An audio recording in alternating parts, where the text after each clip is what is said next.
20 fakta yang bikin melongo tentang Filipina, negara paling eksentrik di Asia. Dokumen perjalanan. Membeli seorang istri seharga $500, setara harga sebuah ponsel. Pertanyaan itu mengagetkan, sekaligus membuka kenyataan pahit. Kadang masyarakat menukar martabat manusia demi kesempatan menjalani hidup yang lain. Di Filipina, salah satu pengekspor pengantin perempuan terbesar di Asia, fenomena perempuan menikah dengan pria asing melalui perantara, sering disebut pengantin pesanan lewat pos, sudah lama memicu perdebatan. Pada awalnya, para pengantin seperti ini menjadi hal yang umum ketika pria imigran di Amerika Serikat mencari istri dari tanah asal mereka. Dikenal sebagai picture brides, pernikahan semacam itu biasanya diatur oleh keluarga. Namun, dalam kurun 1 abad terakhir, praktik ini berubah drastis. Kini, perantara pernikahan internasional beroperasi di seluruh dunia. Merekrut perempuan lewat iklan koran, majalah mengilap, surat tulisan tangan, dan terutama internet. Sebagian bahkan mendekati perempuan secara langsung, mempromosikan mereka di situs web, mencarikan pasangan, dan mengatur pertemuan. Klien dari perdagangan ini umumnya pria kulit putih parubaya dari negara maju seperti Amerika Serikat, Kanada, Australia, dan Eropa Barat. Sementara itu, para perempuan, kebanyakan dari negara miskin dan kurang berkembang, termasuk Filipina, melihat pernikahan dengan orang asing sebagai jalan keluar dari kesulitan. Menurut Roxanne Sims dalam Akron Law Review 2009, antara 300.000 hingga 500.000 perempuan Filipina meninggalkan tanah air mereka setiap tahun untuk menikah di luar negeri. Mereka sering berasal dari wilayah pedesaan, tempat pengangguran tinggi, dan peluang nyaris tidak ada. Dalam situasi seperti ini, janji suami asing yang menawarkan kestabilan dan jalan keluar dari kemiskinan terasa sangat menggiurkan.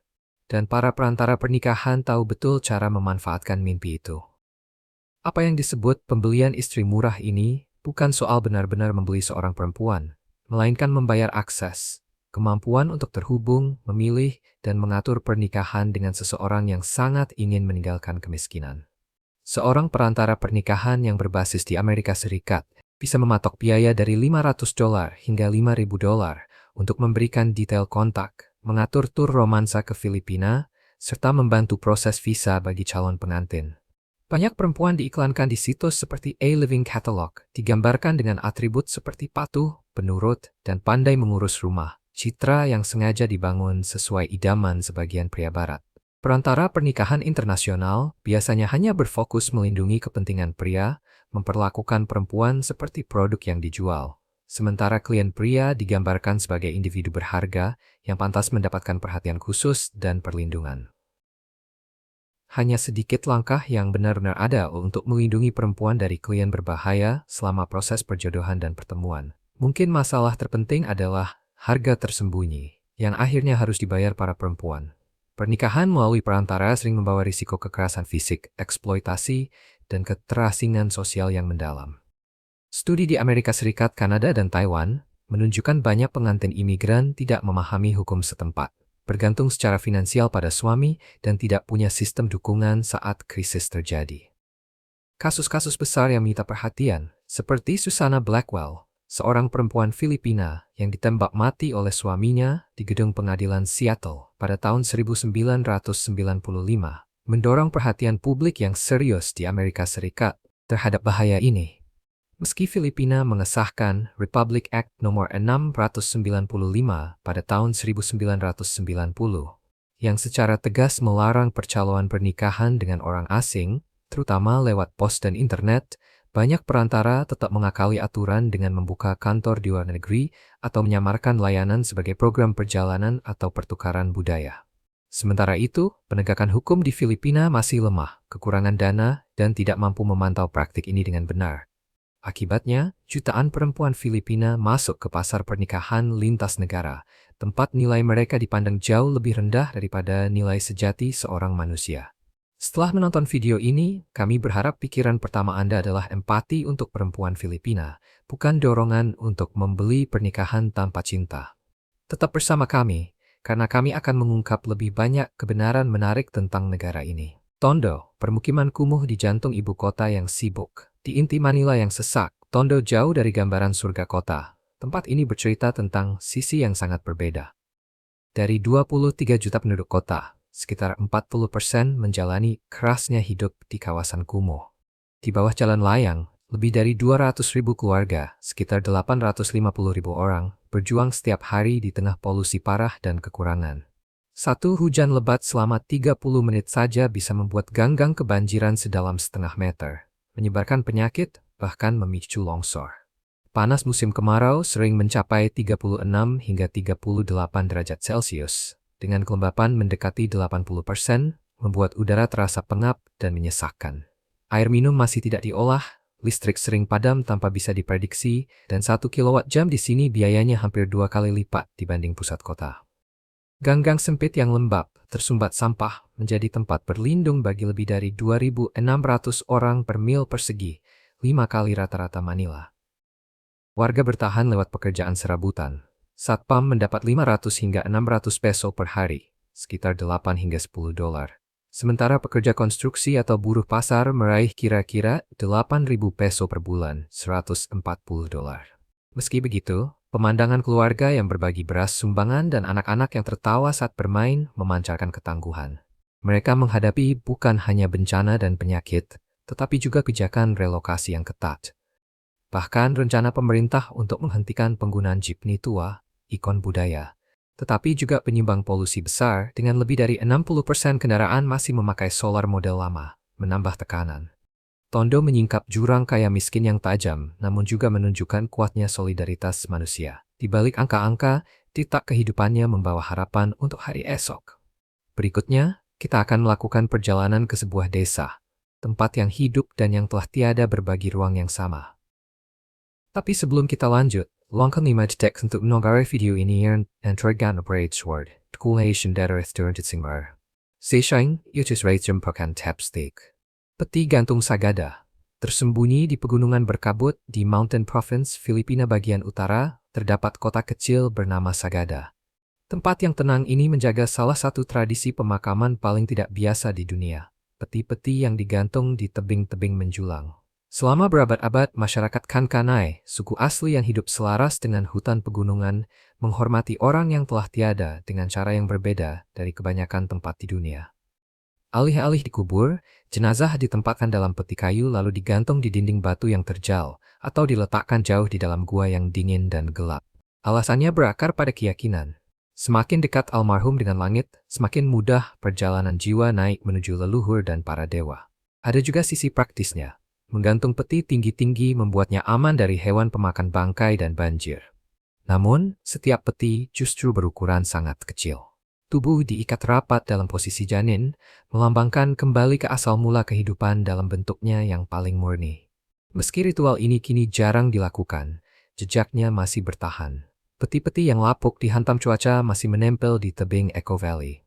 Ribuan pengunjung mendongak ke kotak-kotak yang menggantung itu dan bertanya-tanya, mengapa leluhur mereka memilih perpisahan yang begitu berani?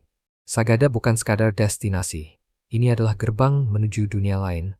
Tempat kemanusiaan, kematian, dan alam bertemu dalam harmoni sunyi yang mencekam. Tarsius yang terasa asing. Ada makhluk-makhluk yang meninggalkan kesan mendalam sejak pandangan pertama. Dan Tarsius kerdil, primata terkecil di dunia, adalah salah satunya. Dengan tinggi hanya 10 hingga 15 cm, ia bisa melompat hingga 40 kali panjang tubuhnya sendiri. Di balik tubuh mungil yang menggemaskan itu, tersembunyi kekuatan yang mencengangkan. Tarsius adalah hewan nokturnal, dan dengan mata bulatnya yang sangat besar, ia tampak hampir seperti makhluk asing. Jari-jarinya yang panjang dan lentur membuat mudah bergerak di antara kanopi pepohonan yang rapat di Bohol, Leyte, dan Mindanao, hutan yang mereka sebut rumah.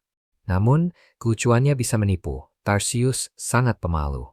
Suara keras yang tiba-tiba atau bahkan kilatan cahaya dapat membuat mereka stres hingga mati. Karena itu, tempat perlindungan seperti Philippine Tarsier Sanctuary di Bohol mewajibkan suasana benar-benar hening dan melarang keras fotografi dengan lampu kilat. Menakjubkannya, Tarsius dapat memutar kepala hampir 180 derajat seperti burung hantu, dan penglihatan malamnya luar biasa. Mereka adalah pemburu serangga yang andal, berperan penting menjaga keseimbangan ekosistem. Sayangnya, habitat hutan mereka semakin menyusut. Deforestasi dan urbanisasi mendorong mereka makin dekat ke ambang kepunahan. Meski begitu, masih ada harapan lewat program konservasi dan rasa hormat yang kini diberikan orang-orang kepada makhluk rapuh ini. Saat kamu bertemu tapan mata bulat itu di kegelapan, kamu akan sadar, ini bukan sekadar hewan, ini adalah bagian tak tergantikan dari warisan alam Filipina. Di Filipina, pemakaman bukan hanya tempat peristirahatan bagi mereka yang telah berpulang. Pemakaman juga menjadi rumah bagi ribuan orang yang masih hidup, menciptakan desa hantu di jantung kota. Di Manila North Cemetery, yang luasnya sekitar 54 hektar, lebih dari 800 keluarga pernah membangun permukiman kumuh dengan sekitar 6.000 penghuni di antara jutaan makam. Makam batu yang kokoh dan mausoleum dialih-fungsikan menjadi apartemen sementara. Sementara jalan-jalan sempit di antara nisan ditimbun tanah dan batu bata agar bisa menjadi jalur pejalan kaki. Selain menyediakan tempat berteduh, pemakaman ini juga berkembang menjadi pusat ekonomi yang ramai. Lapak-lapak yang menjual air kelapa, kopi, gorengan manis, bahkan tempat penitipan anak bermunculan di antara petak-petak makam, terutama ramai pada hari arwah, tanggal 2 November, ketika keluarga menghormati leluhur mereka. Banyak penghuni berperan sebagai pemandu wisata informal, membagikan kisah tokoh-tokoh terkenal yang dimakamkan di sini atau legenda setempat, sekaligus memperoleh penghasilan dengan menjaga makam tertentu. Meski menghadapi kepadatan, polusi, dan status hukum yang tidak selalu jelas, komunitas yang tak lazim ini membangun sistem saling dukung, mengubah pemakaman menjadi tempat di mana hidup dan mati berdampingan. Tradiskat al-Sutrayang Najan Ashwala Manusiawi. Filipina memiliki 7.641 pulau. 7.641 pulau. Apakah kamu juga merasa angka itu sama menakjubkannya seperti kami? Jumlah resmi ini diperbarui pada tahun 2017 setelah survei geografis berskala besar oleh National Mapping and Resource Information Authority. Dari Luzon, pulau terbesar sekaligus rumah bagi Manila, hingga Mindanao di selatan dengan dataran subur dan komunitas Muslim pribumi yang dinamis, Filipina tampil sebagai semesta mini Asia Tenggara. Di antaranya terbentang Kepulauan Visayas, jantung pariwisata negara ini, tempat Boracay yang sering masuk daftar pantai tercantik di dunia, serta Cebu, pusat perdagangan Spanyol pada abad ke-16. Setiap pulau adalah satu bab dalam sejarah panjang negeri ini, satu warna unik dalam anyaman masyarakat, bahasa, keyakinan, dan ekosistemnya. Menurut National Geographic, Filipina termasuk salah satu negara kepulauan dengan keanekaragaman hayati tertinggi di dunia, terutama pada terumbu karang dan perairan pesisir. Faktanya, Filipina berada di dalam segitiga karang yang mencakup lebih dari 75% dari seluruh spesies karang yang dikenal di dunia. Dengan luas terumbu lebih dari 36.000 km dan ratusan spesies ikan langka, negara ini sekaligus menjadi surga wisata dan harta ekologis yang membutuhkan perlindungan ketat. Meski begitu, dari 7.641 pulau, hanya sekitar 2.000 yang berpenghuni. Sisanya tetap menjadi titik-titik kecil tanpa nama di peta, tempat alam masih terjaga. Pulau-pulau mungil ini adalah mimpi para penjelajah yang belum terpenuhi, sekaligus peluang untuk pariwisata berkelanjutan dan riset ilmiah pada abad 21. Namun, angka 7.641 pulau juga menghadirkan tantangan yang serius. Mengelola kepulauan seluas ini, menjaga kedaulatan, mengurangi risiko bencana, dan memastikan pembangunan yang seimbang adalah pekerjaan besar. Filipina termasuk salah satu negara yang paling rentan terhadap iklim di dunia.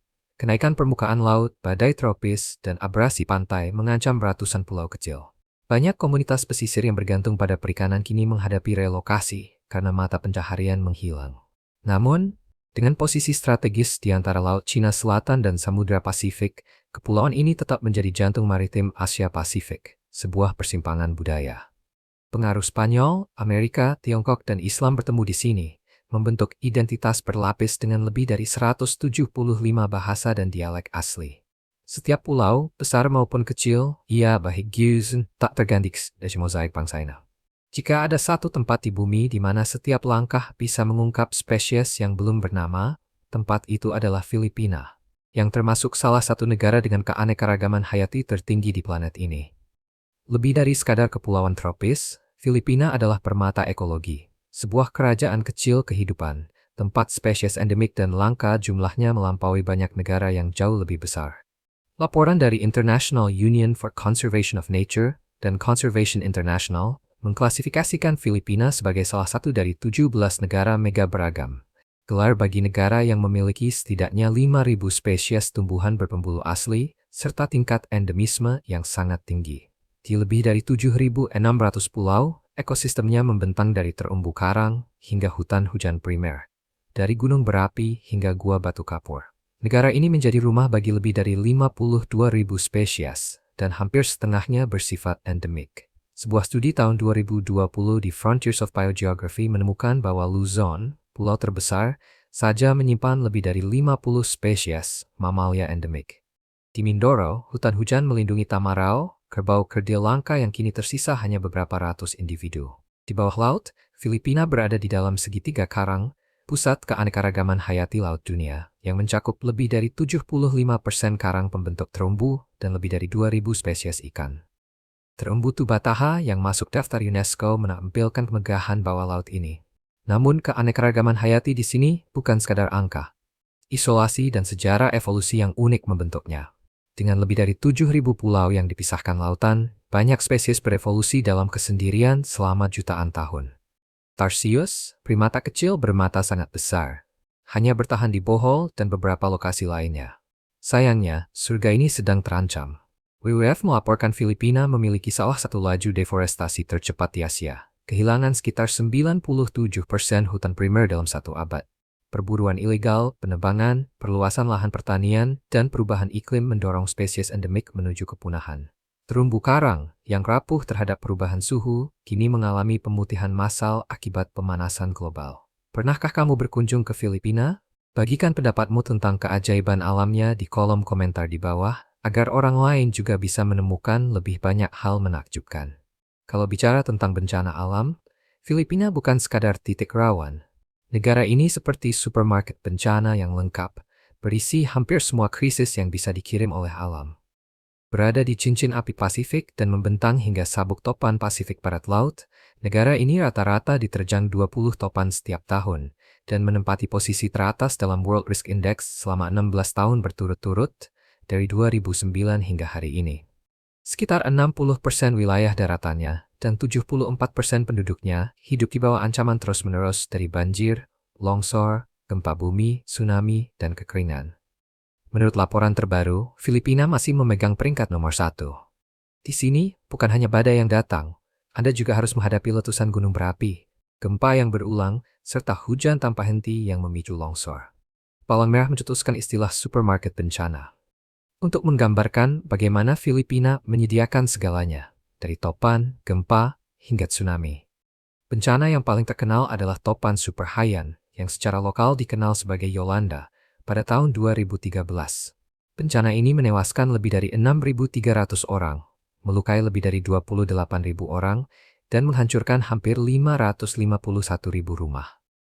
Gelombang setinggi 5 meter menenggelamkan kota Tacloban dan jutaan orang terpaksa mengungsi dalam keadaan darurat. Gambar desa-desa yang rata dan para penyintas yang putus asa masih membekas di ingatan dunia. Namun di Filipina, bahaya jauh melampaui badai. Terletak di pertemuan lempeng Filipina dan lempeng Eurasia, negara ini mengalami rata-rata 817 gempa berkekuatan magnitudo 4,0 atau lebih setiap tahun, dalam radius 300 km. Kira-kira 1 kali setiap 10 jam. Di antaranya, gempa bermagnitudo 6 terjadi sekitar setiap 15 bulan, sementara gempa bermagnitudo 7 terjadi kira-kira setiap 3 tahun. Getaran dari kedalaman bumi mengguncang rumah, meretakkan jalan, dan memicu longsor mematikan yang membuat jutaan orang berada dalam risiko. Lalu, ada gunung berapi. Dengan lebih dari 300 gunung berapi yang tersebar di seluruh kepulauan, 24 diantaranya masih aktif. Taal, yang merupakan gunung berapi kedua yang paling sering meletus, dan Canlaon, keduanya meletus pada tanggal 13 Mei 2025, memuntahkan awan abu hingga 4,5 km ke langit. Setiap letusan membawa kekacauan. Desa-desa terselimuti abu, dan aliran lava siap meluncur turun mengikuti lereng. Dari gempa yang mengguncang bumi hingga abu yang menggelapkan langit, Filipina menjadi bukti nyata betapa liar dan tak terduganya kekuatan alam. Penitensia, ritual menyiksa diri dengan cambuk. Setiap tahun saat Pekan Suci, jalan-jalan di Pampanga, Laguna, bahkan hingga jantung Manila bergema dengan suara yang menggetarkan. Cambuk menghantam kulit, jeritan kesakitan bercampur dengan doa-doa yang lirih. Ini bukan pertunjukan, ini adalah penitensia, salah satu praktik keagamaan paling ekstrem dan paling diperdebatkan di Filipina.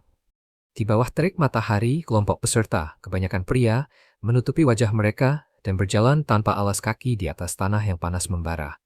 Di tangan mereka ada cambuk dari bambu, dihentakkan berirama sampai darah merembes menembus pakaian. Sebagian menyeret salib kayu yang berat, sementara yang lain menjalani penyaliban sungguhan, paku menembus tangan atau kaki saat mereka menghidupkan kembali penderitaan Yesus Kristus. Namun mengapa memilih rasa sakit sedemikian rupa? Bagi banyak orang, ini adalah keyakinan bahwa penderitaan fisik dapat membersihkan jiwa, sebuah tindakan penyesalan, penebusan, atau pemenuhan sumpah suci. Sumpah ini yang di Filipina dikenal sebagai panata adalah janji khidmat kepada Tuhan yang tidak boleh dilanggar. Dan tidak semua orang lakukannya hanya sekali, sebagian kembali tahun demi tahun. Ruben Enaja misalnya telah disalib lebih dari 30 kali sejak tahun 1985. Bagi mereka, ini murni iman, sesuatu yang melampaui rasa takut maupun bujukan. Meski begitu, Gereja Katolik tidak secara resmi mendukung penitensia dan memperingatkan bahaya infeksi, kehilangan darah, serta serangan panas. Departemen Kesehatan juga berulang kali menyampaikan imbauan mendorong bentuk pertobatan yang lebih aman, seperti berpuasa, berdoa, atau melakukan karya amal. Namun, bagi banyak orang Filipina, ritual ini melampaui sekadar tradisi. Ini adalah perjalanan spiritual, ketika rasa sakit berubah menjadi syukur, dan darah menjadi permohonan yang paling putus asa. Dalam setiap sabetan dan setiap luka, orang melihat bukan hanya penderitaan, melainkan keyakinan yang sakral, sebuah persembahan, bahkan dari tubuh itu sendiri. Beranikah Anda menyaksikan langsung ritual Filipina yang paling kontroversial ini? Bagikan kesan pertama Anda di kolom komentar di bawah. Satu-satunya negara di Asia yang mayoritas penduduknya beragama Kristen. Di peta keagamaan Asia yang begitu luas, tempat Buddhisme, Islam, dan Hinduisme mendominasi, Filipina tampil berbeda. Negara ini adalah satu-satunya bangsa di Asia di mana mayoritas penduduknya memeluk agama Kristen. Menurut Otoritas Statistik Filipina pada tahun 2020, lebih dari 92% penduduk mengidentifikasi diri sebagai Kristen, dengan sekitar 81% beraliran Katolik Roma. Sisanya tergabung dalam gereja Protestan, Evangelikal, dan gereja-gereja independen. Dan Katolik di sini bukan sekadar agama yang dibawa dari luar sebagai bentuk semata, melainkan sudah terjalin kuat dalam budaya, politik, dan kehidupan sehari-hari. Identitas keagamaan ini berakar dari masa penjajahan Spanyol antara tahun 1565 hingga 1898. Ketika Ferdinand Magellan tiba di Filipina pada tahun 1521, ia membawa bukan hanya kompas dan bendera, tetapi juga salib dan Alkitab. Sejak saat itu Katolik menyebar ke berbagai pulau dan terikat erat dengan proses hispanisasi masyarakat pribumi. Ribuan gereja, biara, dan patung santo-santa dibangun. Ritus Katolik seperti baptis, pernikahan, dan prosesi perlahan menggantikan praktik-praktik lokal. Salah satu yang paling ikonik adalah Festival Quiapo di Manila, ketika jutaan peziarah menyentuh patung Nazarene hitam, dengan keyakinan mereka akan disembuhkan dan diberkati. Yang lainnya adalah Festival Sinulog di Cebu, untuk menghormati Santo Niño, yang memadukan tabuhan drum tradisional dengan liturgi Katolik, menciptakan perayaan yang sekaligus sakral dan meriah. Festival-festival ini lebih dari sekadar ritual. Ini adalah pernyataan budaya, cara orang Filipina mendefinisikan identitas di tengah masyarakat timur. Setiap akhir pekan, gereja-gereja penuh, pagi di televisi dimulai dengan doa, dan kebijakan nasional sering menggema nilai-nilai konservatif. Aborsi tetap ilegal, bahkan jika kesehatan atau nyawa sang ibu terancam. Namun, perubahan mulai muncul. Generasi muda yang lebih berpikiran liberal, diperkuat oleh media digital dan gerakan kesetaraan, mendorong reformasi. Banyak anak muda masih memeluk iman, tetapi mendambakan versi yang lebih lembut dan lebih bebas. Mereka menuntut hak untuk memilih gender dan orientasi seksual, hak atas kontrasepsi, peran yang lebih besar bagi perempuan di gereja, serta keterbukaan yang lebih luas terhadap pernikahan sipil, perceraian, dan menikah kembali. Kalau menurut kamu bagaimana? Haruskah agama di sini menjadi lebih terbuka? Bagikan pendapatmu di bawah, dan tetap bersama kami saat kami mengungkap fakta unik berikutnya. Pernikahan massal. Saat kebanyakan orang memikirkan hari Valentine, yang terbayang adalah mawar, coklat, dan ungkapan cinta di bawah temaram cahaya lilin. Namun di Filipina, tanggal 14 Februari punya makna yang lebih dalam dan unik. Ini adalah hari pernikahan massal. Upacara-upacara ini bukan sekadar gestur romantis. Semuanya syarat makna religius, budaya, dan kemanusiaan. Setiap tahun ribuan pasangan dari kota maupun daerah pedesaan berkumpul di alun-alun, gereja, balai komunitas, atau kantor pemerintah kota untuk mengucap janji suci di hadapan pastor, wali kota, atau pejabat setempat. Tradisi ini dikenal sebagai pernikahan massal dan sudah melekat dalam kehidupan orang Filipina selama puluhan tahun. Menurut media seperti Philippine Daily Inquirer dan CNN Philippines, beberapa acara bahkan menyatukan lebih dari 1.000 pasangan sekaligus. Setiap pengantin perempuan dan laki-laki mengenakan busana tradisional, memegang bunga, lalu mengesahkan janji mereka dengan ciuman pertama yang sah secara hukum di tengah musik, doa, ritual, dan tepuk tangan yang membahana. Namun di balik romantismenya ada kenyataan yang lebih berat. Banyak pasangan di Filipina hidup bersama, tetapi tidak mampu membayar biaya pernikahan formal. Bagi mereka, pernikahan massal di hari Valentine mengubah kebersamaan itu menjadi ikatan yang diakui secara hukum dan agama, sekaligus melindungi hak anak-anak mereka atas properti dan warisan. Seringkali, pemerintah daerah menanggung semua biaya, mulai dari pendaftaran nikah dan pakaian hingga fotografi, bahkan resepsi sederhana. Lebih dari sekadar seremoni, pernikahan massal mencerminkan semangat kebersamaan dan ketulusan beribadah. Di masyarakat yang kehidupan sehari-harinya sangat dipengaruhi agama, mengesahkan hubungan juga menghapus rasa dosa, yang sering dikaitkan dengan hidup bersama dalam keyakinan Katolik. Pasangan pun merasa mereka sedang memasuki perjanjian yang suci, bukan sekadar ikut meramaikan sebuah perayaan. Bagi pemerintah daerah, acara ini juga menjadi bukti komitmen sosial. Di kota-kota seperti Manila, Quezon, Davao, dan Cebu, upacara sering digelar dengan meriah berkat dukungan lembaga swadaya masyarakat, sponsor swasta, bahkan para seniman. Ada juga acara yang menampilkan lomba pasangan paling romantis, undian berhadiah, serta pemberian beras atau perlengkapan rumah tangga bagi warga kurang mampu.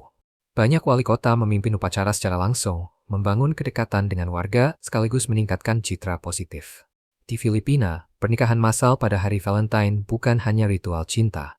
Ini adalah deklarasi nilai keluarga, kesetiaan, dan ketangguhan komunitas. Filipina sejak lama memikul label sebagai salah satu negara paling korup di dunia, dengan skor hanya 33 dari 100 pada Indeks Persepsi Korupsi Transparency International, serta berada di sepertiga terbawah peringkat global. Korupsi di sini tidak berhenti di level akar rumput. Ia merambat jauh hingga ke lembaga-lembaga nasional. Mantan Presiden Duterte sendiri mengakui bahwa korupsi sudah begitu mengakar, hingga menurutnya hanya bisa diselesaikan dengan membongkar seluruh sistem. Salah satu kasus terkenal adalah skandal Pastillas di Biro Imigrasi, ketika para pejabat diduga menerima suap puluhan ribu peso untuk meloloskan pengunjung asing tanpa pemeriksaan, dengan laporan yang menyebut hingga 90% staf terlibat. Selama krisis COVID-19, mantan eksekutif Korporasi Asuransi Kesehatan Filipina dituduh menggelapkan miliaran peso melalui pengadaan pasokan medis yang diatur, sehingga memperburuk pandemi dan memperdalam ketidakpercayaan publik. Dampaknya sungguh mencengangkan. Korupsi menguras anggaran negara, menghalangi investasi pada pengembangan sumber daya manusia, memicu kemiskinan, dan melumpuhkan pertumbuhan yang berkelanjutan. Hanya dengan transparansi yang lebih kuat dan disiplin yang lebih tegas di sektor publik, Filipina dapat mengalihkan sumber daya ke pendidikan, layanan kesehatan, dan infrastruktur, serta mengangkat kualitas hidup jutaan orang. Pembalikan bendera saat perang, sebuah isyarat yang jarang diketahui tersembunyi di dalam bendera Filipina. Dengan membaliknya hingga terpasang terbalik, negara itu diam-diam menyatakan bahwa mereka sedang berperang. Sekilas, benderanya tampak sederhana. 2 bidang horizontal berwarna biru dan merah, dengan matahari keemasan dan 3 bintang. Namun, desainnya menyimpan makna yang sangat mendalam. Di masa damai, garis biru yang melambangkan kedamaian dan keadilan berkibar di atas. Tetapi ketika perang datang, garis merah yang melambangkan patriotisme dan pengorbanan diangkat lebih tinggi. Sebuah pernyataan tanpa kata, kami siap bertempur. Kebiasaan ini ditetapkan oleh Presiden pertama negara itu, Emilio Aguinaldo, pada awal abad ke-20. Sejak saat itu, setiap kali bendera menampilkan merah di atas biru, orang Filipina paham bahwa mereka sedang menghadapi ujian paling berat. Mulai dari pemberontakan melawan Spanyol dan bentrokan dengan Amerika Serikat, hingga pendudukan Jepang. Bendera itu lebih dari sekadar kain. Ia adalah ingatan dan suara sunyi dari sejarah. 8 sinar matahari menghormati 8 provinsi pertama yang memberontak, sementara 3 bintang melambangkan Luzon, Visayas, dan Mindanao, bersatu dalam satu cita-cita. Bahkan sampai hari ini, ketika bayang-bayang konflik mendekat, orang-orang menengadah. Jika garis merah berkibar di atas, mereka tangsa itu sekali lagi memanggil keberanian. Salah satu bendera paling menakjubkan di dunia, bukan hanya karena desainnya, tetapi karena cara ia berbicara tanpa kata-kata. Di dunia burger dan kentang goreng, ada satu merek Asia yang membuat McDonald's harus waspada, Jollibee. Kisahnya bermula pada tahun 1975, ketika pengusaha muda Filipina Tionghoa bernama Tony Tan Kak Tiong dan keluarganya membuka toko es krim kecil bernama Magnolia di Cubao, Quezon City. Dari gerai sederhana di kawasan Manila itu, Jollibee tumbuh menjadi jaringan makanan cepat saji terbesar di Filipina, dengan lebih dari 1.000 gerai di seluruh negeri dan ratusan lainnya di luar negeri, mencakup Amerika Utara, Timur Tengah, dan Eropa. Nama Jollibee resmi diperkenalkan pada tahun 1978, menggantikan nama awal JB, sekaligus menghadirkan sosok lebah ceria berbaju tuxedo merah. Bagi banyak keluarga Filipina, maskot ini jauh lebih dari sekadar logo. Ia mewakili ulang tahun masa kecil, kumpul keluarga, dan gigitan pertama pada sebuah burger. Yang membuat Jollibee menonjol bukan hanya menunya, tetapi juga ikatan budayanya. Jollibee menyajikan makanan yang memadukan klasik Amerika dengan cita rasa Filipina, spaghetti manis dengan sosis merah, ayam goreng renyah chicken joy dengan saus gravy yang kaya, serta burger dengan topping nanas. Perpaduan rasa yang akrab namun tetap khas lokal ini membuat orang Filipina dimanapun merasa langsung seperti di rumah. Kenaikan Jollibee mengejutkan banyak orang luar, dan kejutan terbesar adalah bagaimana ia melampaui McDonald's di Filipina, merebut sebagian besar pasar dan mengukuhkan diri sebagai salah satu merek paling dicintai di Asia. Di New York dan Los Angeles, antrean panjang sering terbentuk setiap kali cabang baru dibuka, membuktikan daya tariknya di kancah global. Namun, kisah Jollibee bukan sekadar tentang makanan cepat saji. Ini tentang bagaimana sebuah merek lokal merebut hati banyak orang, mewujudkan identitas nasional, dan menyebarkan budaya Filipina ke seluruh dunia. Di dunia saat ini, rasanya sulit dipercaya bahwa perceraian masih bisa dilarang. Namun, Filipina tetap menjadi satu-satunya negara di mana perceraian benar-benar dilarang. Di sini, hukum perceraian memang tidak ada bagi sebagian besar warga. Pasangan yang berpisah tidak bisa begitu saja melanjutkan hidup. Pilihan mereka terbatas pada pisah ranjang secara hukum, yang membuat mereka tetap tercatat menikah di atas kertas. Atau pembatalan pernikahan, proses yang jauh lebih mahal, lebih lama, dan lebih rumit daripada perceraian. Hukum yang tidak biasa ini sudah bertahan lebih dari 70 tahun, dibentuk oleh kuatnya pengaruh Katolik serta sistem hukum era kolonial Spanyol. Kini Filipina adalah satu-satunya negara anggota Perserikatan Bangsa-Bangsa yang menolak mengakui perceraian. Selain pengecualian kecil, warga Filipina Muslim yang dapat bercerai berdasarkan hukum Islam. Namun bagi 95% penduduk lainnya, pernikahan yang tidak bahagia sering terasa seperti hukuman seumur hidup yang diikat oleh hukum. Kenyataan ini telah mengunci jutaan orang dalam hubungan tanpa cinta dan membelah negeri dalam perdebatan. Apakah perceraian akhirnya harus dilegalkan? Pada bulan Mei tahun 2024, Dewan Perwakilan Rakyat meloloskan sebuah rancangan undang-undang untuk mengizinkan perceraian dalam kasus-kasus serius, seperti kekerasan dalam rumah tangga atau perselingkuhan. Tetapi, akankah Senat menyetujuinya? Apakah Filipina siap mengucapkan selamat tinggal secara legal? Untuk saat ini, pertanyaan itu masih menggantung, dan jutaan orang masih menunggu jawabannya. Ibu kota karaoke dunia. Banyak orang mengira karaoke berasal dari Jepang. Padahal sistem karaoke pertama justru ditemukan oleh seorang warga Filipina, Roberto Del Rosario. Ia bukan hanya menciptakan perangkat bernyanyi bersama, tetapi juga memberi nama yang kita gunakan sampai hari ini, karaoke. Di Filipina, karaoke lebih dari sekadar penemuan. Ini adalah gaya hidup. Lagu-lagu mengalir dari warung makan pinggir jalan, dari becak motor yang meliuk di antara lalu lintas, atau dari halaman belakang rumah sederhana. Di sini, bernyanyi tidak butuh alasan. Orang Filipina melantunkan lagu saat bahagia, saat sedih, atau sekadar untuk melepas lelah setelah hari yang panjang. Diperkirakan 90% rumah tangga memiliki setidaknya satu mesin karaoke. Jadi setelah gelap di lingkungan yang ramai, kamu akan mendengar lagu-lagu cinta yang akrab melayang dari bar kecil, restoran mewah, atau bahkan dari balkon lantai 2. Karaoke di Filipina benar-benar sebuah gaya hidup. Kompetisi dadakan bisa meledak di jalan, siapapun bisa meraih mikrofon dan bersinar. Banyak yang pertama kali bernyanyi dalam duel spontan seperti ini lalu melesat ke panggung internasional, seperti Cherries Pempengco atau Arnel Pineda, yang kemudian menjadi vokalis utama band legendaris Journey. Di tempat di mana musik tidak memerlukan panggung dan suara tidak harus sempurna, Filipina telah mengubah karaoke menjadi lebih dari hiburan. Ini adalah napas kebersamaan, kegembiraan yang dibagi, dan kenangan yang dinyanyikan menjadi kata-kata. Dan itulah sebabnya dunia menyebutnya ibu kota karaoke dunia. Balut, embrio bebek, adalah salah satu jajanan kaki lima paling ikonik di Filipina. Dibuat dari telur bebek yang dibuahi dan dierami selama 17 hingga 18 hari, embrio terbentuk di dalam selaput putih tipis, maka muncul sebutan balut saputih atau terbungkus putih. Untuk menyiapkannya, telur direbus atau dikukus bersama cangkangnya, menciptakan kuah kaya rasa di dalam bagian kuning dan putih, yang diseruput langsung lewat lubang kecil.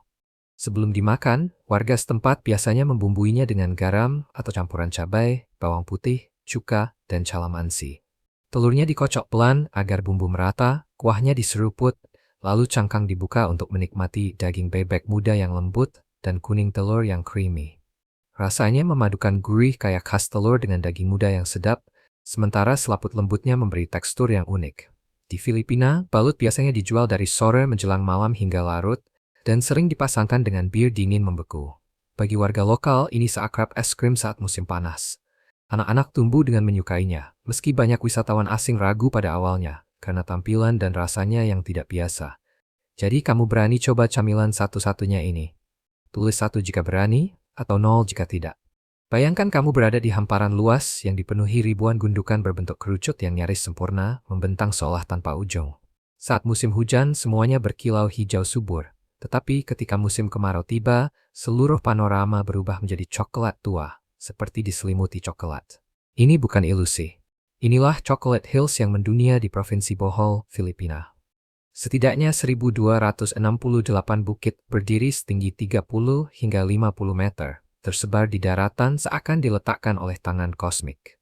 Di tempat lain di bumi, kamu tidak akan menemukan yang seperti ini. Terlalu simetris untuk dianggap kebetulan, terlalu ganjil untuk tidak membuat penasaran. Legenda menyebut bukit-bukit ini sebagai sisa pertempuran para raksasa, atau air mata dewa yang patah hati yang membatu. Namun para ilmuwan menjelaskannya sebagai batu kapur yang terbentuk dari terumbu karang purba, terangkat oleh gaya tektonik, dan dipahat hujan selama jutaan tahun. Bentuknya yang unik, warna yang berubah-ubah, dan nilai geologinya membuatnya ditetapkan sebagai Monumen Geologi Nasional pada tahun 1988. Sejak itu, ratusan ribu pelancong datang ke Bohol untuk menyaksikan keajaiban alam manis ini secara langsung. Organ bambu unik dari Las Piñas. Di tengah ritme hidup kota Las Piñas yang semarak, tepat di selatan Manila, tersimpan sebuah harta yang membuat dunia terdiam, satu-satunya organ bambu di bumi yang masih berfungsi, organ bambu Las Piñas. Dibangun pada tahun 1816 oleh pastor Spanyol Diego Serra, ia bukan hanya rohaniwan, tetapi juga pengrajin terampil dan insinyur yang penuh daya cipta. Organ ini memiliki 1031 pipa, dan 902 diantaranya dibuat sepenuhnya dari bambu, sebuah pencapaian seni yang luar biasa. Warga setempat memanen bambu asli, menjemurnya di bawah matahari, merendamnya dalam pasir laut untuk mencegah hama, lalu membentuk tiap pipa menjadi sistem mekanik yang rumit. Saat dimainkan, nadanya terdengar hangat dan bersahaja, seolah alam sendiri bernapas melalui tangan manusia. Bertahun-tahun lamanya organ ini sempat mengalami kerusakan akibat bencana dan perang, namun tetap bertahan. Pada dekade 1970-an, organ ini dikirim ke Jerman untuk direstorasi dan kembali dengan gemilang untuk pemberkatan ulang pada tahun 1975. Disambut tepuk tangan menggelegar dan air mata bangga dari masyarakat. Sejak itu, Festival Organ Bambu Internasional diadakan setiap tahun, menarik para musisi dan pengunjung yang ingin mendengar suaranya yang tiada duanya. Pada tahun 2003, organ ini dinyatakan sebagai Harta Budaya Nasional Filipina. Hingga kini, nadanya masih bergema saat konser dan misa di Gereja Paroki Santo Yosef. Tempat mahakarya berusia lebih dari 200 tahun ini dirawat dengan penuh kasih. Dibandingkan dengan banyak negara tetangga, biaya hidup di Filipina ternyata mengejutkan karena cukup terjangkau, terutama bagi warga asing dan pengunjung jangka panjang. Di kota-kota besar seperti Manila atau Cebu, satu orang bisa hidup nyaman dengan anggaran sekitar $500 hingga $700 per bulan. Di luar biaya sewa. Apartemen satu kamar tidur di pusat kota berkisar antara $400 hingga $700, sedangkan di area pinggiran jauh lebih murah, sekitar $200 hingga $350. Makanan juga ramah di kantong. Satu porsi di warung lokal hanya sekitar 2 hingga 3 dolar, sementara menu di restoran kelas menengah rata-rata 10 hingga 15 dolar. Transportasi umum seperti jeepney, bus, dan kereta ringan tersedia luas dan harganya murah. Tagihan utilitas juga cenderung moderat. Listrik untuk apartemen kecil biasanya sekitar 40 hingga 60 dolar dan internet berkecepatan tinggi hanya sekitar 25 hingga 35 dolar. Untuk keluarga dengan 4 anggota, biaya hidup bulanan umumnya berada di kisaran 1.700 hingga 3.000 dolar, tergantung gaya hidup dan lokasi. Menariknya, harga-harga tetap stabil. Pada tahun 2025, inflasi sekitar 2%, salah satu yang terendah di kawasan ini, sehingga membantu menjaga standar hidup baik bagi warga lokal maupun para ekspatriat. Dengan pengeluaran yang masuk akal, iklim tropis yang hangat, dan orang-orang yang terkenal ramah, Filipina semakin menjadi pilihan ideal, bukan hanya untuk liburan, tetapi juga untuk tinggal dan bekerja dalam jangka panjang. Jadi, fakta mana yang paling membuatmu terkejut? Kamu tahu hal unik lainnya tentang Filipina? Bagikan pendapatmu di kolom komentar. Kami ingin sekali mendengar ceritamu. Saya harap kamu menikmati video hari ini. Jika iya, jangan lupa klik tombol suka dan berlangganan channel ini agar tidak ketinggalan video-video seru berikutnya. Dukunganmu membantu kami terus membuat konten yang lebih baik lagi. Pastikan kamu menonton video berikutnya yang muncul di layar. Saya yakin kamu akan menyukainya. Jangan lupa tinggalkan komentar tentang negara mana yang ingin kamu lihat kami jelajahi selanjutnya. Terima kasih banyak sudah menonton, dan sampai jumpa di video berikutnya.